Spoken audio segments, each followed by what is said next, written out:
Hi, my name is Paul Daniel Rafferty, and I am the co-editor of the Bangor Literary Journal. I'm absolutely delighted to welcome you all to the 8th annual Bangor Poetry Competition Awards ceremony. This year, the competition theme was Connections, and we had the difficult task of creating a shortlist of 15 poems from the hundreds of entries. The shortlist was then displayed in our online gallery, where members of the public voted on their first, second, and third preferences. We received way over 700 votes in total. The 15 shortlisted poems are of such an exceptional standard that each one would be deserving of winning the competition. You're now going to hear, in no particular order, the 15 select poems being read by the poets themselves. Enjoy.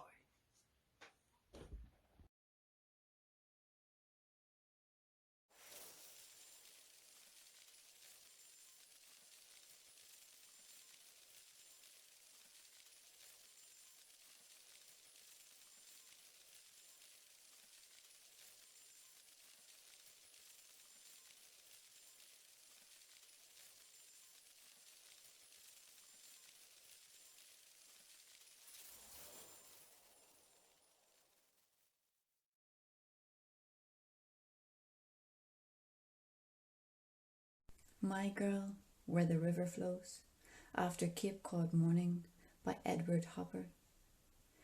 She always liked that shade of blue, said it reminded her of unblemished sky, still waters, clarity. We painted the outside of the bay window as soon as we purchased the house in the uplands. It became her reading spot, where she meandered from book to book as we waited for children to come. The sun kept her company. On good days she threw open the shutters, let the rays reach in, their tendrils touch her bare skin. It was on these days I'd lean against the door jamb and just take her all in. Sometimes she'd spot me, weave for me stories of the women's revolution that was surely coming, her eagerness for freedom. Once, with the violence of a river giving itself over to the big sea, she thrust her face to the sun while perched at her window in her best red sweetheart dress, earrings, hair slung back in a bun, her frame, small but strong, drew the breath from me.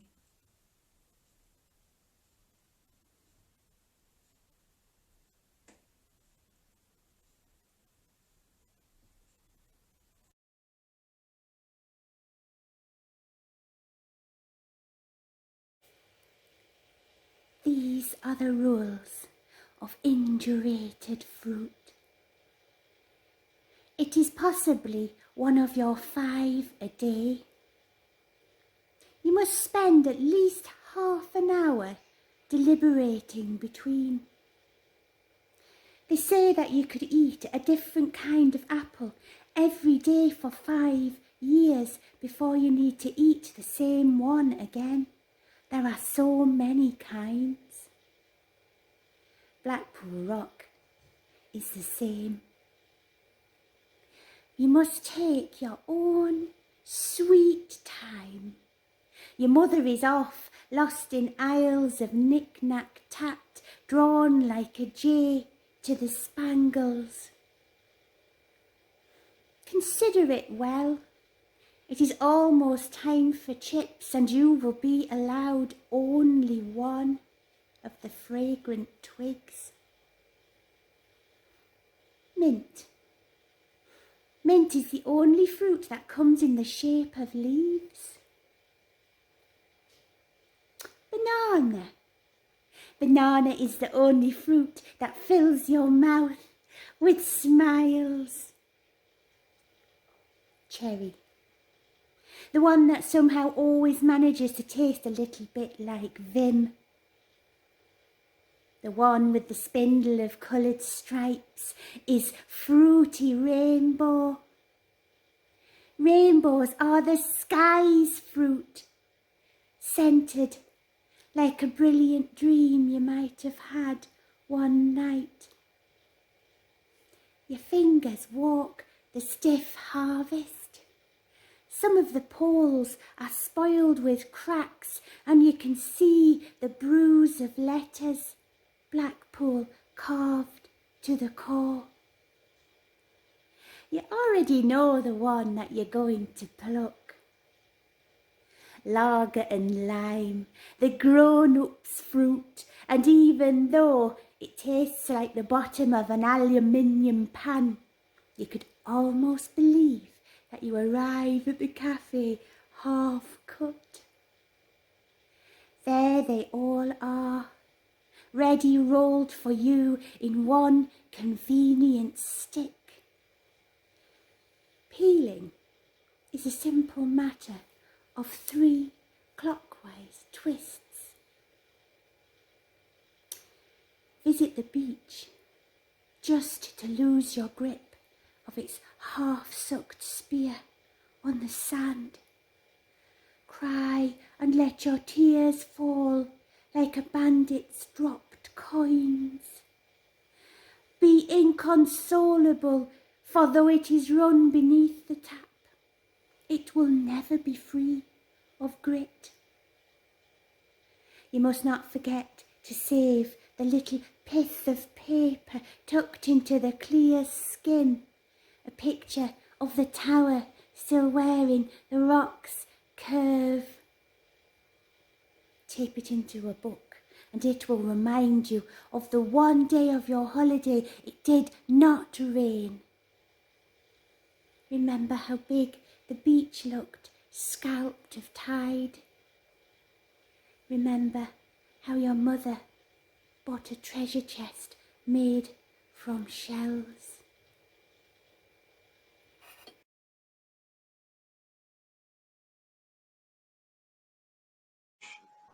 A reflection on one blossom. As if an opportunist thief sneaked up on the sleeping midday sun, then stole his cardigan, snipped it with scissors, unravelled all that golden wool before embroidering it into all of the hedgerows and ditches of Ireland. As if a deranged alchemist devised a new recipe, collected tons of daffodils, primroses, buttercups, dandelions, and strained egg yolk, pouring it into huge vats where it boiled and simmered for days, before spraying it onto all the hedgerows and ditches of Ireland. As if I travelled back in time to a street in Arles, a night cafe, a bad house perhaps, and rescued Vincent from a bottle of absinthe, an argument with Gauguin over a skinny woman. Come, I said, back to Ireland. Bring tubes of burnt umber, cadmium yellow. Come and paint our hedgerows, our ditches. Give them the immortality you have bestowed upon sunflowers, wheat fields, and gleaners. There'll be no crows, no threatening skies. So he came and painted all the hedgerows and ditches of Ireland.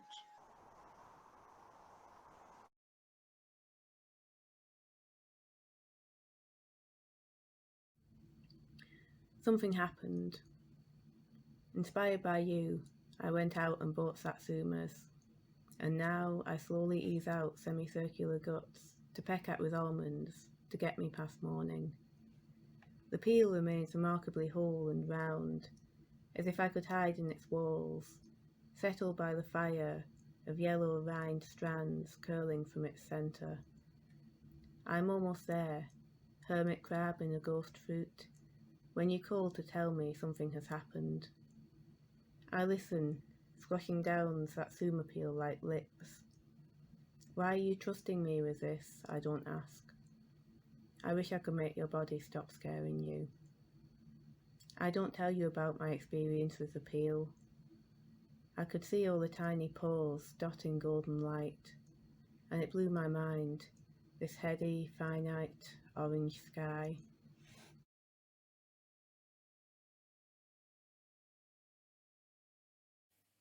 Ballysnod.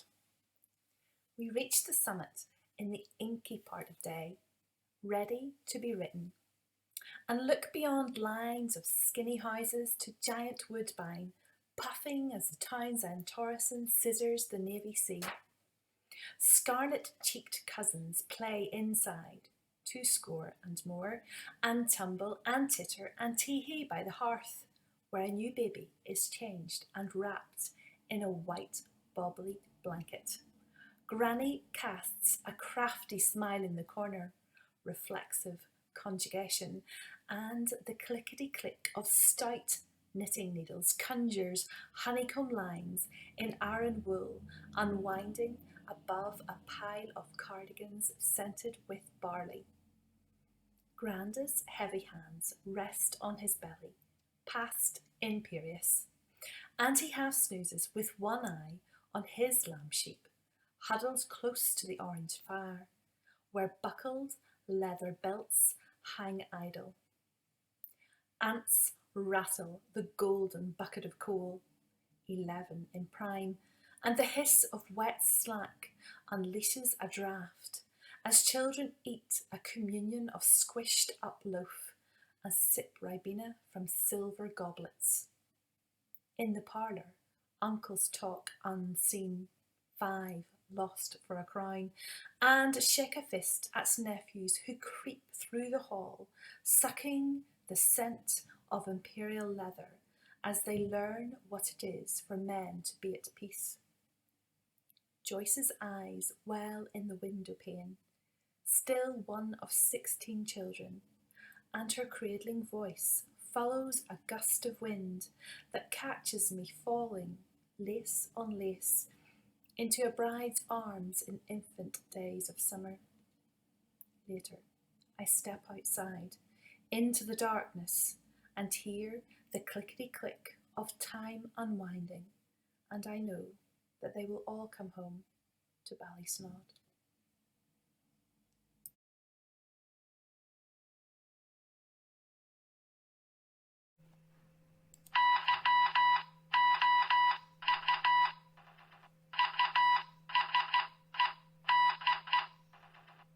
You used to breathe with me in Morse, the code you taught me as, with that first gentle tap, you touched my hand, making the vowel E for my initial, or so I like to think. You later told me not. We sounded doorbells to each other's names, turned bedside lights off, on, off, spelled out messages on each other's bodies. When our code had all but passed from use, the final calling all. This is our last cry before our eternal silence moved us both to tears. It does me now. I searched your eyes for sense, but I found the blinks hardly perceptible, unreadable. Your breathing mask, now coupled to the concentrator, pulsated no meanings in oxygen hisses. You had an old-time bedside bell, and I still believe I heard it ring. 3 short, 3 long, 3 short.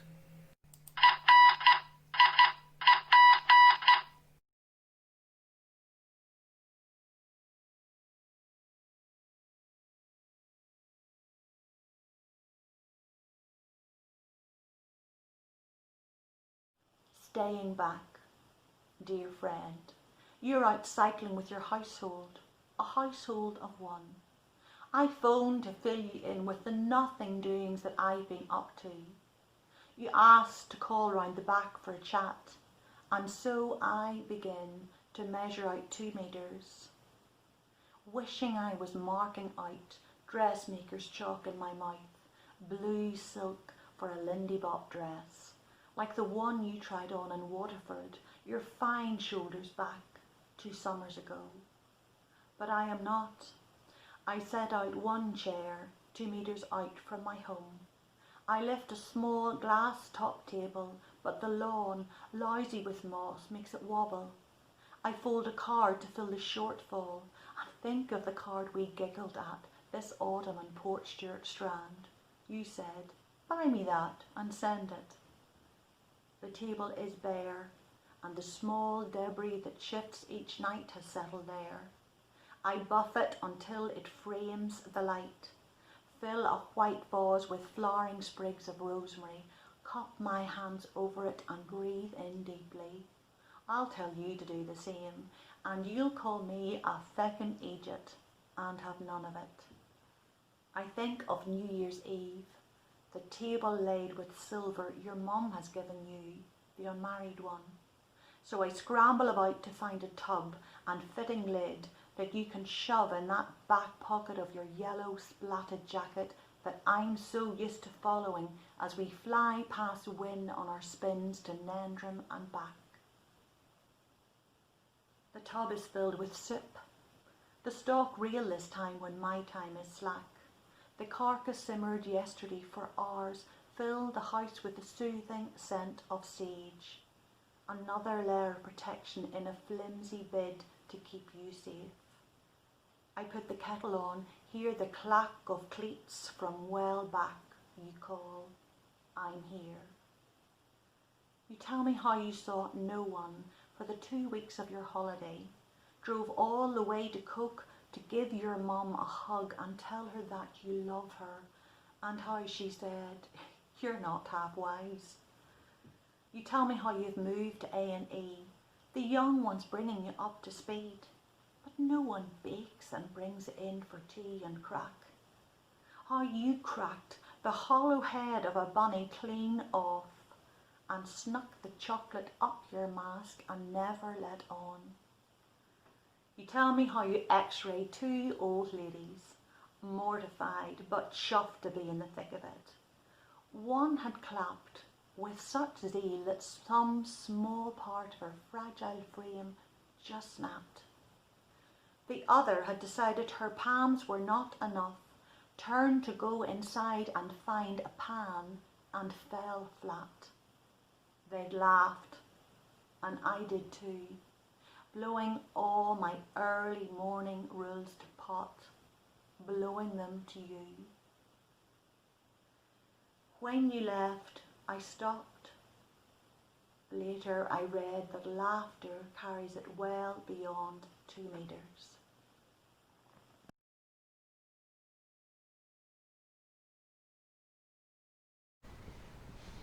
Field Notes on Being an Orphan, after Mary Jean Chan.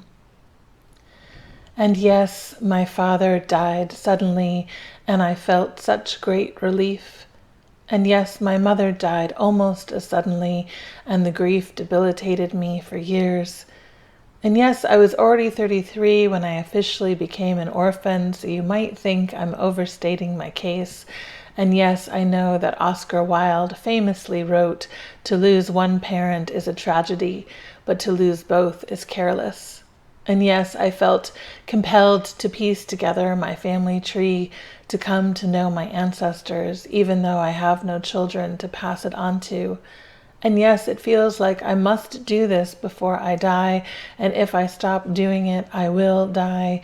And yes, I have no siblings to share this specific grief, and find myself drawn to friends who are motherless and fatherless, like we're a secret communion. And yes, I find myself coming alive when I cook my mother's red cabbage recipe, and when I play classical music and a Strauss waltz comes on, I must take my husband's hand and awkwardly sweep him across the floor. And yes, I remember my tiny bare feet standing on my father's shoes as he counted out 1, 2, 3. And yes, I have traveled across Europe to walk the lands of my grandmothers and grandfathers, to breathe that air, to let it fill me, to feel myself not so alone. And yes, I did one day forgive my father. It came in a flash, without any effort at all, although I had worked at it for years. And yes, suddenly I knew the freedom I had longed for, felt what I imagine the wind feels like as the geese open their wings, fall into formation, and ride the current toward the horizon.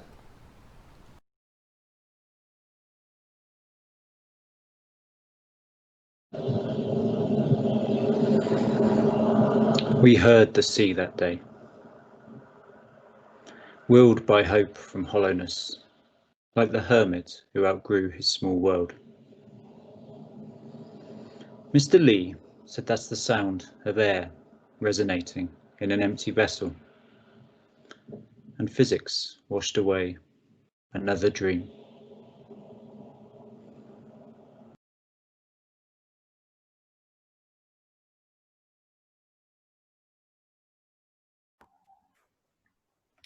Hi, my name's Caroline Bracken, and here's my poem.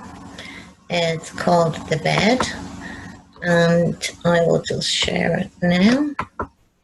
Thanks to everyone at the Bangor Literary Journal, and to everyone who voted, and congratulations to all the shortlistees. The Bed.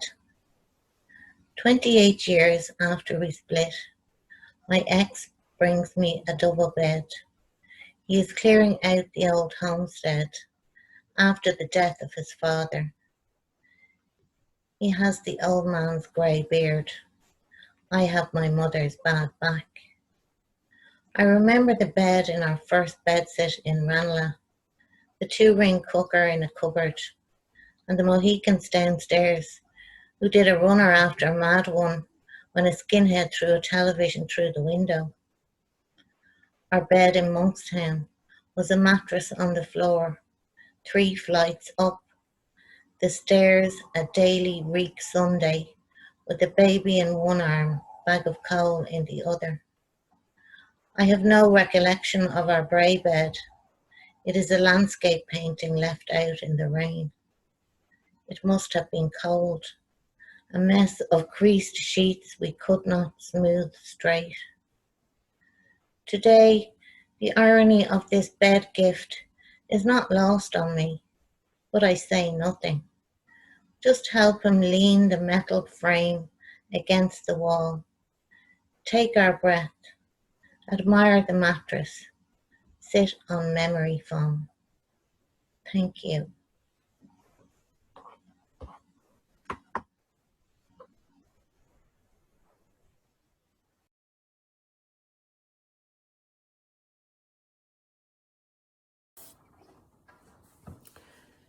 The unlikely intimacies of airport security.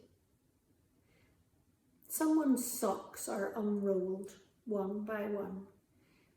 Ahead of me, a stranger stands exposed to the camera's stripping eye. A traveller lifts her arms as though to dance. Her partner keeps the rhythm with her hands, tap-tapping softest underarms, pat-patting downwards, waist to knee. The secrets of a wash bag spill. A wristwatch ticks in a plastic tray. I rethread my belt, adjust my clothes beside a man I've never met, who does the same. Complicit in this brief coincidence, our shoes reclaimed, we lift our bags and walk away.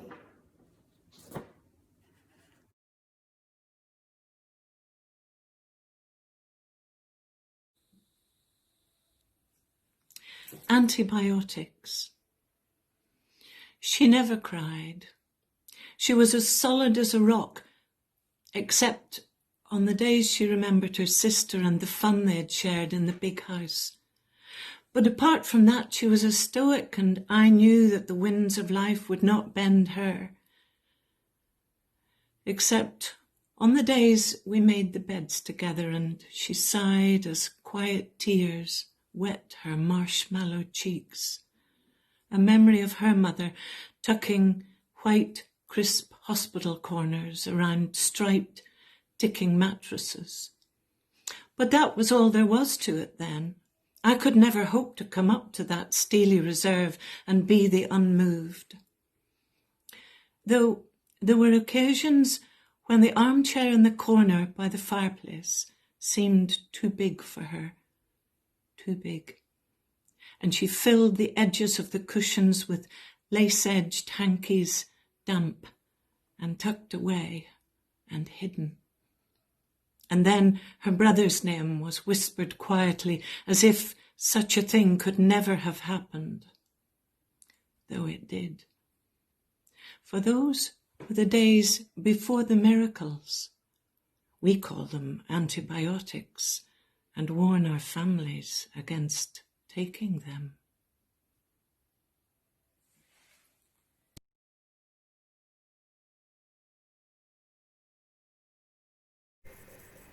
Hello, my name is Stephen Smythe, and this is my poem, Good at Games.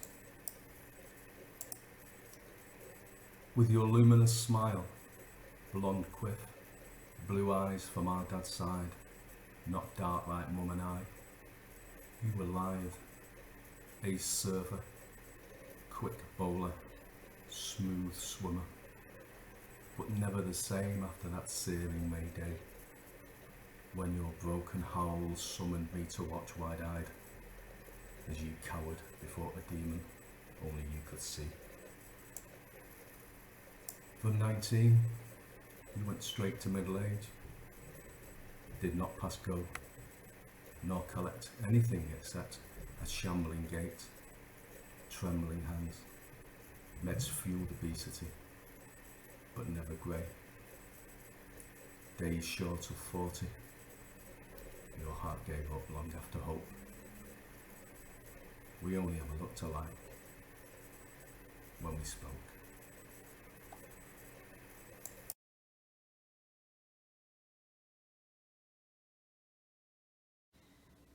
Hello, my name is Eileen Dwyer, and I'd like to thank Amy and the Bangor Literary Journal team for selecting my poem Nurse's Station, St Agnes Ward, as one of the shortlisted poems for this year's competition. It's lovely to be part of this event and in such good company. Nurse's Station, St Agnes Ward. Dressed in tidy tweed, lips a perfect bow, worrying the clasp of her Sunday handbag, she paced, restless, waiting for the next bus into town. She couldn't tell us who she was late for. A friend left sitting with a pot for two, a lover flicking ash under Cleary's clock, or a shopkeeper locking up, pocketing her deposit with a shrug. I found a chair and catering brought tea. We watched together for the driver to skew through time and space to collect her. He came while I was off one night. I passed her stripped bed at the start of my next shift. Thank you.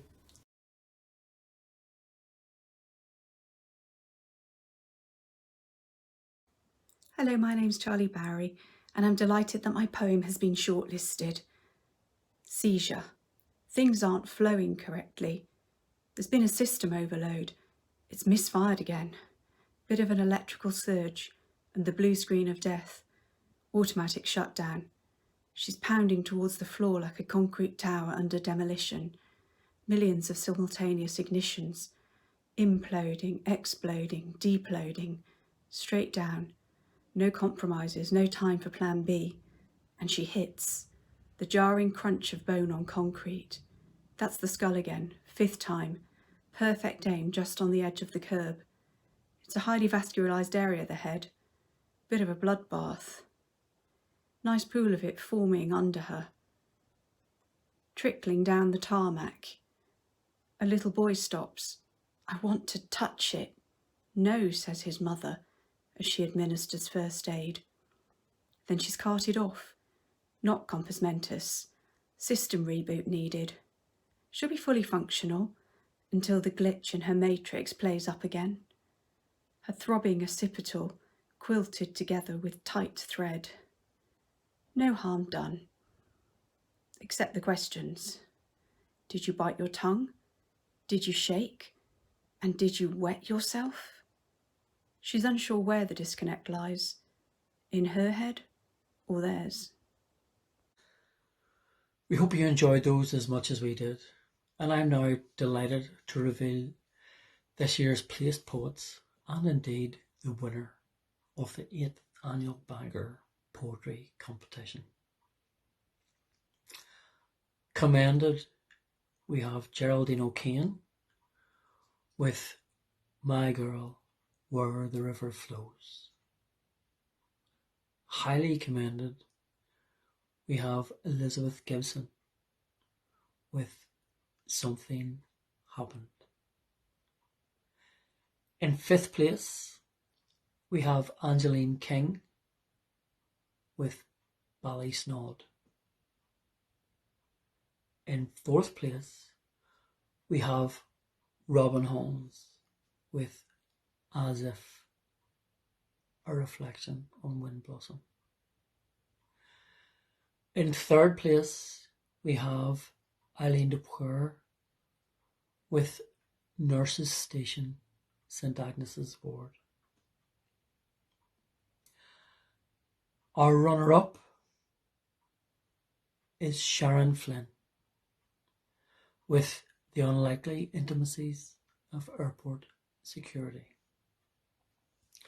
And the winner of the 8th annual Bangor Poetry Competition is Christine Walters Paintner with Field Notes on Being an Orphan. Huge congratulations, Christine. All of the shortlisted poems will be available to read in issue 13 of the Bangor Literary Journal, which will be available to download soon from our website for free. Thank you all for writing, for voting, for listening. And here's the 2021, which is going to be just brilliant.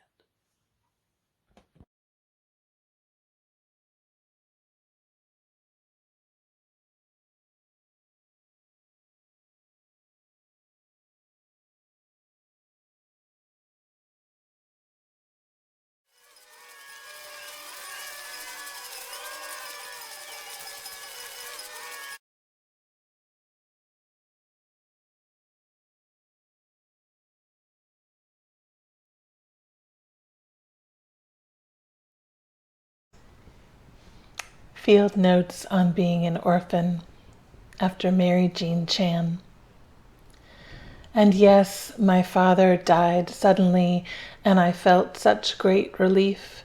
And yes, my mother died almost as suddenly, and the grief debilitated me for years.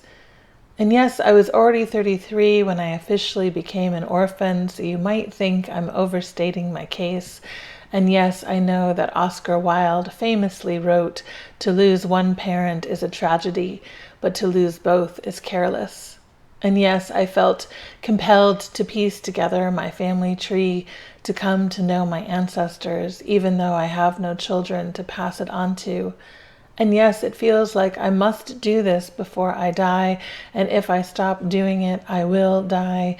And yes, I have no siblings to share this specific grief, and find myself drawn to friends who are motherless and fatherless, like we're a secret communion. And yes, I find myself coming alive when I cook my mother's red cabbage recipe, and when I play classical music and a Strauss waltz comes on, I must take my husband's hand and awkwardly sweep him across the floor. And yes, I remember my tiny bare feet standing on my father's shoes as he counted out 1, 2, 3. And yes, I have traveled across Europe to walk the lands of my grandmothers and grandfathers, to breathe that air, to let it fill me, to feel myself not so alone. And yes, I did one day forgive my father. It came in a flash, without any effort at all, although I had worked at it for years. And yes, suddenly I knew the freedom I had longed for, felt what I imagine the wind feels like as the geese open their wings, fall into formation, and ride the current toward the horizon.